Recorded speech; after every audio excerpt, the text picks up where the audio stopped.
Olá, seja muito bem-vindo ao Contribuinte Cast, o podcast do contribuinte. E eu sou Ragélia Canavati e estou aqui com vocês em mais um episódio para tratar sobre um tema muito interessante, principalmente quando se fala de contribuintes, pessoas jurídicas.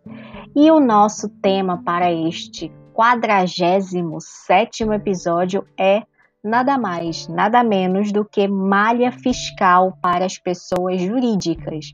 Se você tem curiosidade sobre esse tema e quer saber um pouquinho mais, eu já te convido a permanecer comigo aqui no nosso 47º episódio do nosso podcast, o Contribuinte Cast, o podcast do contribuinte. Vem comigo!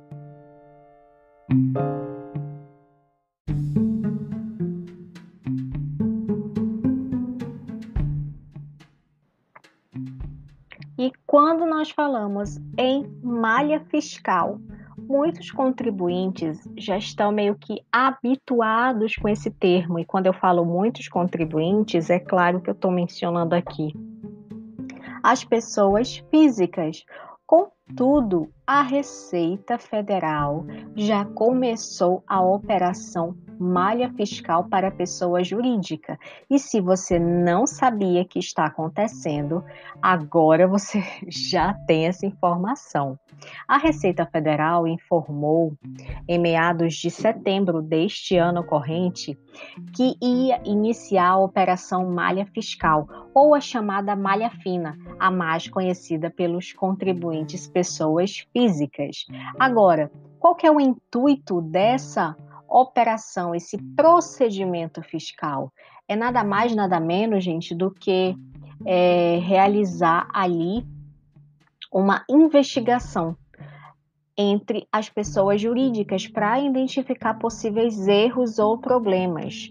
E quando nós falamos sobre essas situações, é claro que se você não sabe ou já ouviu falar sobre o termo, já fica a dica para que você se regularize perante as normas e legislação tributária.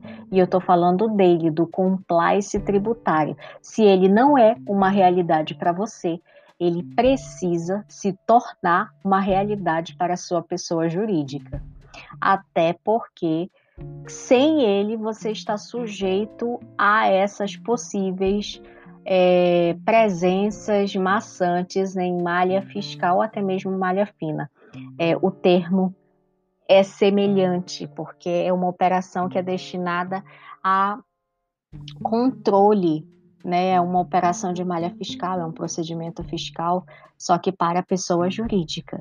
Então, só para que vocês possam entender um pouquinho mais, basicamente, em 10 de setembro deste ano de 2020, a Receita Federal ela informou a todos os contribuintes que passaria a fazer o cruzamento de dados. Agora, esse cruzamento de dados é justamente para encontrar aquelas irregularidades nas receitas das empresas que se utilizam do SPED para prestar contas com o fisco. E essa operação, que foi denominada pela Receita Federal como malha fiscal, ela há muito tempo atrás ela já existia, só que é claro que com o avanço da tecnologia agora está muito mais fácil isso tudo ser incorporado à realidade e o dia a dia do contribuinte. Então, uma operação mais recente, só para que eu possa identificar para vocês, é a que está acontecendo agora em dezembro de 2020, tá? É muito parecida com a que ocorreu em dezembro do ano passado, dezembro de 2019, onde ela buscava regularizar as empresas optantes pelo lucro presumido, que estavam apresentando ali divergências no controle de imposto de renda à pessoa jurídica e contribuição social sobre o lucro líquido, em relação àquelas operações financeiras. Agora, esse ano, nós estamos com a malha fiscal para as empresas do Simples Nacional. Pois é, já começou com Simples, tá? Então, só para que você possa entender um pouquinho mais como funciona essa malha fiscal, o primeiro lote de comunicação, ele já chegou, muito provavelmente, na conta fiscal de cada contribuinte. E como faz para acessar a conta fiscal dos contribuintes? É um tema que eu já expliquei aqui para vocês em episódios anteriores, mas toda vez que você ouvir esse termo, conta corrente fiscal ou domicílio eletrônico fiscal, você já lembra logo que é um setor restrito. Se for a nível do estado, você vai ter ali o domicílio eletrônico, né? O domicílio tributário eletrônico. Se for a nível federal, é claro que eu já estou falando aqui do ECAC, né? Então, só para que você possa entender, essas notificações nem sempre chegam de forma impressa até você, mas sim elas chegam na sua conta corrente fiscal. Então é muito interessante, muito importante que você tenha o controle também dessas situações, desse recebimento, justamente para elucidar a questão de prazo, gente, prazo para o processo administrativo fiscal, que se você não sabe, ele tem aí uma contagem diferente do processo judicial tributário. O processo administrativo fiscal, ele não se conta através de dias úteis, mas são dias corridos. Então, é sempre da data em que houve o recebimento da comunicação. Então, já fica a dica, tá? Agora, para elucidar ainda mais sobre essa operação de malha fiscal, a Receita Federal ela vai analisar todos os dados relacionados ao SPED e cruzar informações prestadas pela própria empresa e por terceiros, só para encontrar ali divergência entre as receitas. É claro que quando a gente menciona sempre essas operações, esses procedimentos fiscais, é justamente para elucidar que o objetivo é que após essas empresas serem notificadas, elas se regularizem de forma espontânea, tá? Assim, elas podem até gozar de alguns benefícios, como a própria Receita já menciona, tá? É importante que eu esclareça aqui para vocês que mais de 17 mil notificações foram enviadas para todo o Brasil, alertando sobre divergências detectadas sobre a escrituração contábil fiscal e a declaração do imposto de renda retido na fonte. Entenda que são duas obrigações tributárias acessórias de suma importância. Então, eu vou passar a falar aqui com vocês um pouquinho sobre cada uma delas. A primeira delas é justamente a escrituração contábil fiscal. Tem muita gente que não conhece, mas tem outras que já têm o hábito, né? Aqui eu vou falar do SPED. O SPED, gente, que é tão falado pelos contadores, ele foi instituído em 2007 por meio de um decreto, tá? O decreto 6.022 de 2007. Então, lá neste decreto estava sendo instituído o Sistema Público de Escrituração Digital. E aquilo, naquela época, era um avanço tremendo. Por quê? Porque, de modo geral, ele consistia numa modernização de toda a sistemática que era relacionada ao cumprimento dessas obrigações tributárias acessórias, que justamente são transmitidas pelos contribuintes. Então, hoje, ainda tem algumas situações que merecem ali uma atenção a mais do contador, sabe? Mas em 2007 era algo que era para ontem, então imagina, né? Toda a estrutura das empresas estavam tendo que ser reformuladas para o cumprimento de uma obrigação que estaria ali modernizando e até mesmo unificando as obrigações acessórias.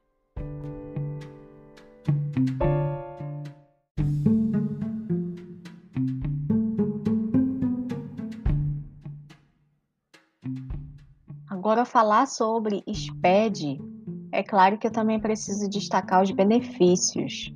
Os benefícios da escrituração pública digital foi justamente, e eu preciso destacar um dos principais, tá?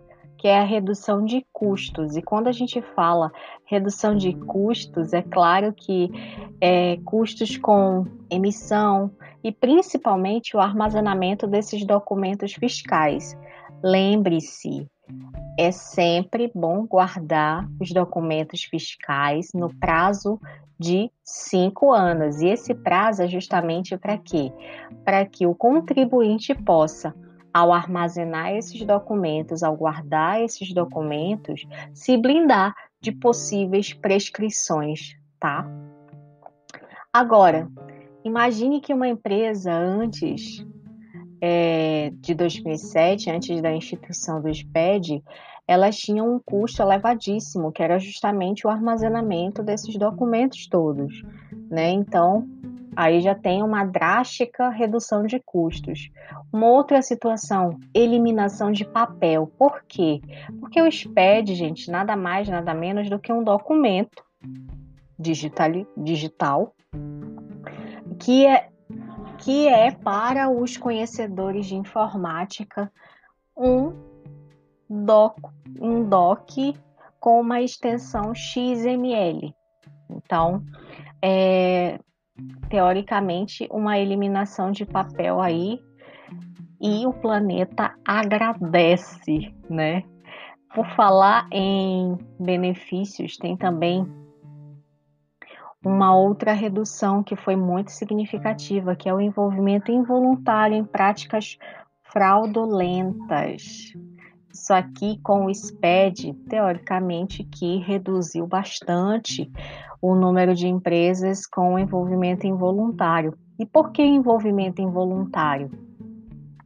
A gente sabe que não podemos mencionar a ignorância em relação à legislação, mas compreenda comigo, se porventura o contribuinte desconhece o seu credor e passa a se valer desse desconhecimento e gerava o que a gente fala hoje em dia, né, de práticas que elevam o custo dessa empresa, porque ele acaba aqui recolhendo tributos de forma indevida, e até mesmo através de um envolvimento involuntário. Por quê? Porque crescia o custo, né? E ele acabava que buscava uma sonegação.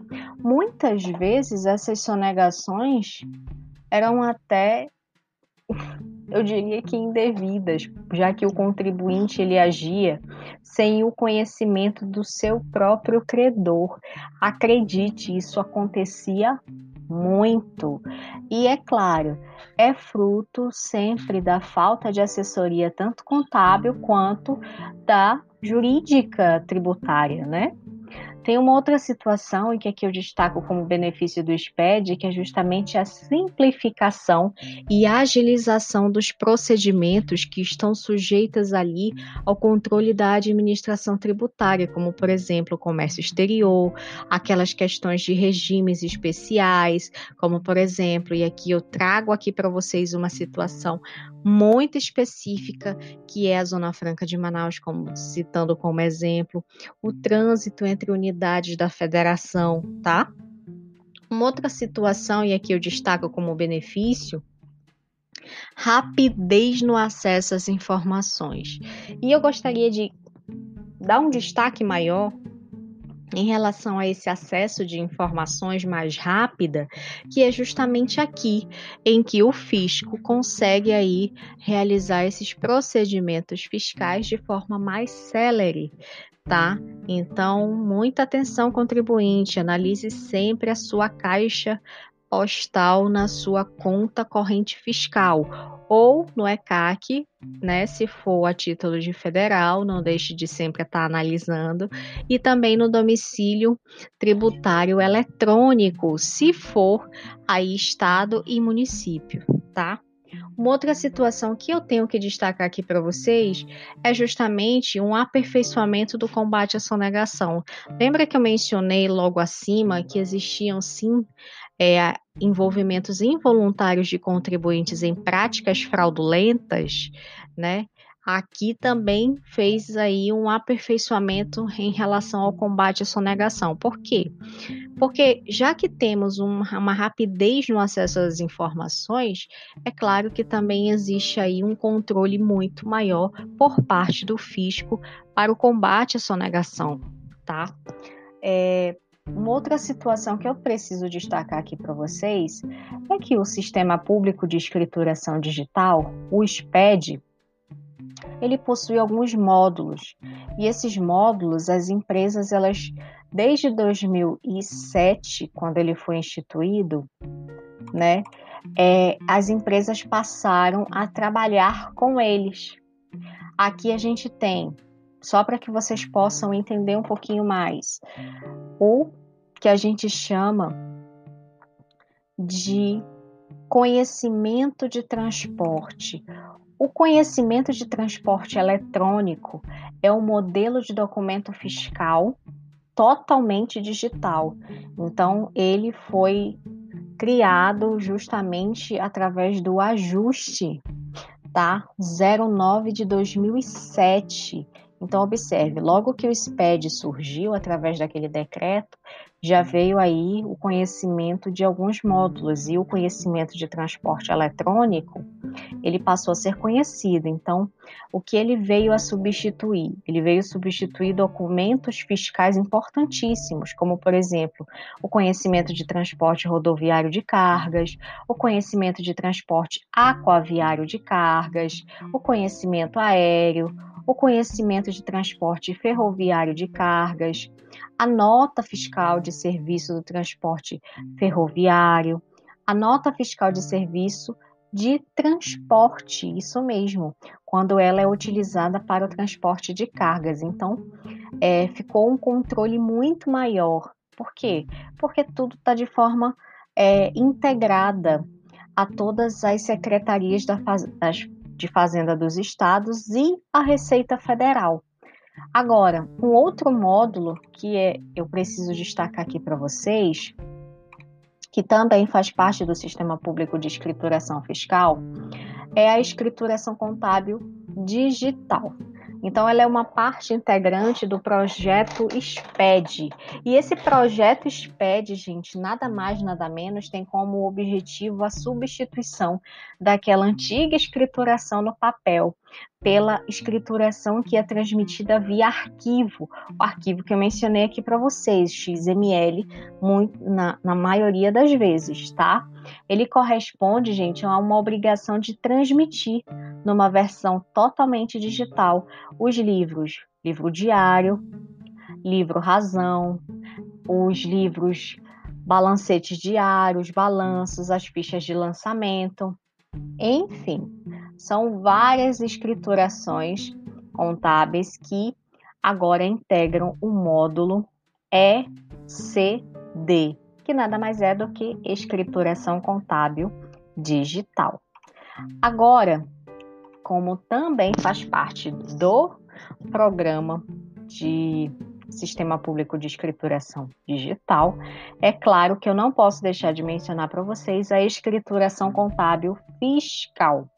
Esse módulo, que também pertence ao SPED, ele substituiu a Declaração de Informações Econômico-Fiscais da Pessoa Jurídica, a ADI-PJ, a partir do ano calendário de 2014. Então, só para que vocês possam entender um pouquinho mais, o SPED nada mais é do que um sistema público de escrituração digital que foi se aperfeiçoando com a medida em que os módulos foram sendo ali divulgados, né?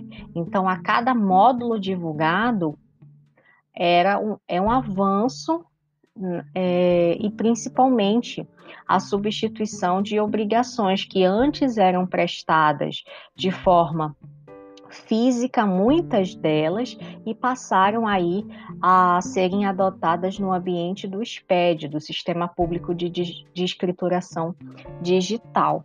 Uma outra situação, que é um outro módulo e que é muito conhecido pelos contadores e algumas empresas, é a EFD Contribuições.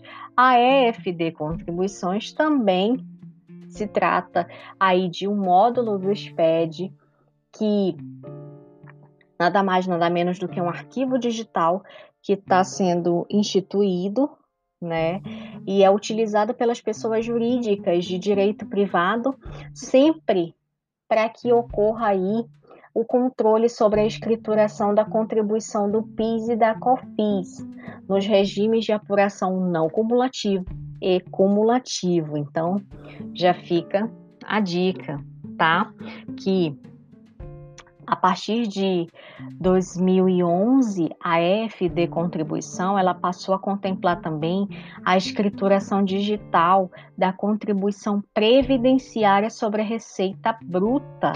Então, observe, à medida que o tempo ia passando, módulos iam surgindo e os módulos que já existiam iam incorporando e passando a contemplar outras obrigações tributárias acessórias que já existiam antigamente. Isso tudo é para modernizar, tá?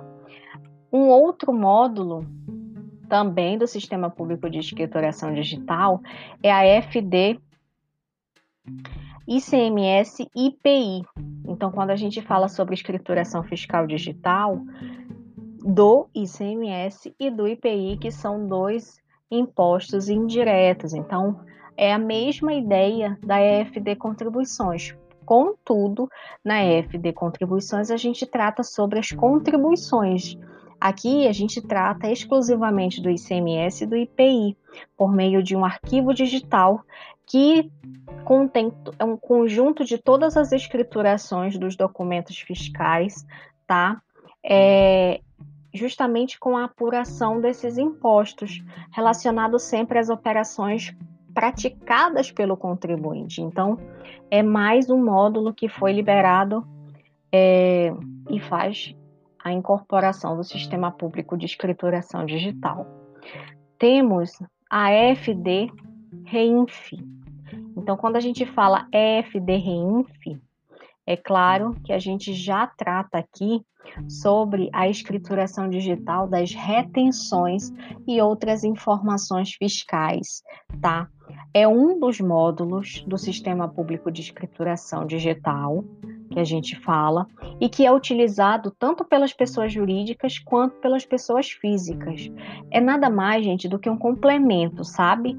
Desse sistema de escrituração, só que ele é relacionado às obrigações fiscais, previdenciárias e trabalhistas, o que a gente chamava de e-social. Então, essa FD-REINF, ela tem como objetivo fazer realmente ali uma escrituração de todos os rendimentos pagos e todas as retenções a título de imposto de renda, contribuição social, né? Agora, muito importante, não pode, exceto, uma ressalva sobre aquelas situações que são relacionadas ao trabalho e às informações de receita bruta para apuração das contribuições previdenciárias que são substituídas, tá?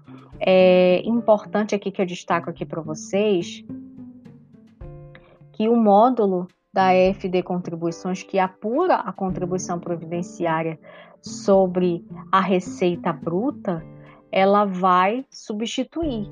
Então, quando a gente fala sobre EFD REINF junto ao e-social, após o início da sua obrigatoriedade, é claro que abriu ali um grande espaço para que houvesse ali uma substituição de informações que estavam sendo solicitadas de outras obrigações acessórias. E aqui eu cito como exemplo a GFIP, a DIF e também algumas obrigações acessórias, como, por exemplo, a RAIS, a CAGED, tá? Então, essas obrigações tributárias acessórias nada mais, nada menos do que estão ali adentradas a FD-REINF. Então, essa escrituração está prevendo aí que todas essas informações sejam prestadas através da FD-REINF. Então, quando a gente fala sobre serviços de tomados e prestadores que são diante ou mediante cessão de mão de obra ou empreitada, que cabe ali uma retenção de contribuição social previdenciária, FD-REINF. Quando a gente fala sobre retenção na fonte, IR, CSLL, COFINS, PIS e PASEP, que são incidentes sobre os pagamentos diversos efetuados às pessoas físicas e jurídicas, né? FD-REINF. Então, e aí sucessivamente, tá? Uma outra situação que eu tenho que destacar aqui para vocês, que também faz parte do módulo do Sistema Público de Escrituração Fiscal, é o e-financeira. O e-financeira, gente, é um conjunto de arquivos digitais que são referentes a cadastro. Então, toda vez que você ouvir essa palavra e-financeira, você já tem que ter em mente que ali vai tratar de cadastro, da abertura, fechamento e até dados auxiliares, tá? Então, ele foi instituído pela Instrução Normativa 1571 de 2015, que ela disciplina logo a obrigatoriedade de prestar informações que são relativas às operações financeiras de interesse da Receita Federal. Então, aí, é claro, vai dar um pouquinho, os contribuintes precisam dar um pouquinho de atenção a ela, porque ela deve ser transmitida ao SPED, né, sempre que a pessoa jurídica que estiver autorizada a estruturar, comercializar planos de benefício de previdência complementar, por exemplo, se essa pessoa jurídica ela estiver autorizada a instituir e também a administrar fundos de aposentadoria programada individual, né, e outras situações inerentes, tá?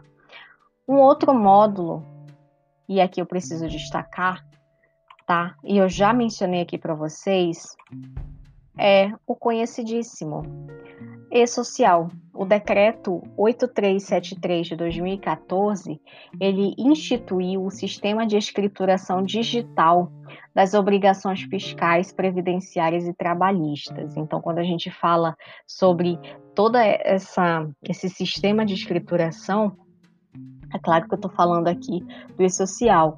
Então, por meio desse sistema, os empregadores eles passaram a comunicar ao governo de uma forma totalmente unificada todas as informações que são relacionadas aos trabalhadores, como, por exemplo, vínculos, contribuições previdenciárias, folha de pagamento, tá? Então, a transmissão eletrônica desses dados, ele simplificou bastante aquelas obrigações fiscais, previdenciárias, trabalhistas e, é claro, reduziu um pouco, tá, gente? Não reduziu tudo do que a gente fala de burocracia para as empresas, tá?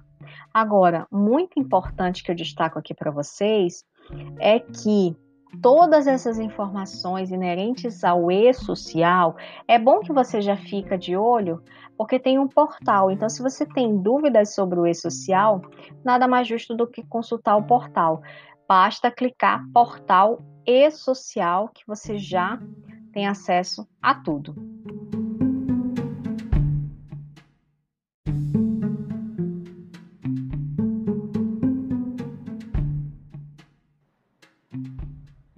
E é claro que eu deixei aqui alguns módulos para explicar sobre o Sistema Público de Escrituração Digital aqui para o nosso terceiro bloco, que é justamente o Manifesto Eletrônico de Documentos Fiscais. Esse Manifesto Eletrônico de Documentos Fiscais é um módulo, tá, do Sistema Público de Escrituração Digital, Ele é um documento, gente, que ele é emitido e ele é armazenado de forma eletrônica, é tudo digital, tá? E o que ele vincula? Ele vincula sempre os documentos fiscais que são transportados na unidade de carga que está sendo utilizada, tá? Para aquele ambiente que vai ali autorizar, que a gente chama de ambiente autorizador, tá?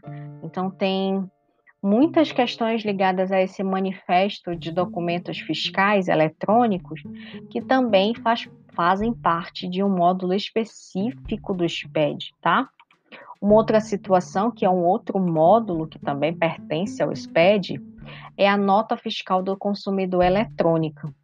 Então, muita gente antigamente não sabia, tá? Mas isso, os módulos de nota fiscal, quando surgiram aí, surgiu esse projeto do Sistema Público de Escrituração Digital, para tornar tudo digital, isso aqui contribuiu muito, principalmente para o controle e o combate da sonegação, porque imagine, em meados de 2005, você se dirigia a uma loja comercial, por exemplo, você pessoa física, adquiria determinado produto. Sobre aquele produto, com certeza você pagou o ICMS, se ele for industrializado, o IPI. Só que esses valores que você, teoricamente, você está contraindo, você está realmente pagando, eles deixavam de ser recolhidos. Por quê? Porque inexistia nota fiscal, a emissão de nota fiscal para comprovar que realmente aquela mercadoria saiu do estoque. Aquela mercadoria, ela circulou. Então, o índice de sonegação era muito grande naquela época. Então, surgiu aí os módulos específicos de nota fiscal. Aí tem a nota fiscal eletrônica, tem a nota fiscal de serviço eletrônica e o que a gente chama de simplificação. A simplificação, gente, está muito ligada à questão do custo Brasil. Então, quando você ouvir essa palavra, né, de custo, essas duas palavrinhas, custo Brasil, é claro que você vai verificar que mesmo após esses 10 anos de operação, o SPED está se atualizando, ele se atualiza de forma anual, mensal, tá? Então, é necessário que os contadores fiquem atentos a essas atualizações, justamente para o cumprimento de prazos, tá? Por quê? Porque justamente quando a gente fala de simplificação, o objetivo todo do Sistema Público de Escrituração Digital é simplificar a prestação das informações fiscais. Então, quando a gente fala sobre escrituração digital, é o cumprimento de uma obrigação tributária acessória que está sendo ali imposta ao contribuinte. E voltando ao nosso assunto, agora que você já entendeu como funciona esse cruzamento de dados, como funciona na prática o SPED e todos os seus diversos módulos, agora a gente pode tecer mais comentários sobre a malha fiscal para a pessoa jurídica, tá? Que está acontecendo e já fica o alerta. Se você receber uma notificação na sua conta corrente fiscal, já procure regularizar, pois existem alguns CNPJs que já estão sendo declarados inativos por algumas omissões, tá? Então, eu já adianto aqui que é o nosso tema do nosso próximo episódio aqui do nosso podcast, que é justamente como regularizar esses CNPJs que se encontram inativos. Então, se você gostou do tema de hoje que nós abordamos, eu já te peço para que compartilhe com pelo menos um amigo que precisa conhecer mais sobre o nosso trabalho aqui no podcast. E eu já te convido a permanecer aqui comigo para o próximo episódio. Tenho certeza que você vai gostar muito, já que nós vamos passar e tecer comentários reais sobre os procedimentos fiscais para regularização desses CNPJs que estão caindo na malha fiscal, tá? Eu agradeço pela tua excelente companhia pela qual você me proporcionou hoje e já convido você a interagir conosco nas nossas redes sociais, Facebook, Instagram, o nosso canal do Telegram. Basta clicar RK Edu Fiscal e lá a gente começa a interagir. Até lá, tchau!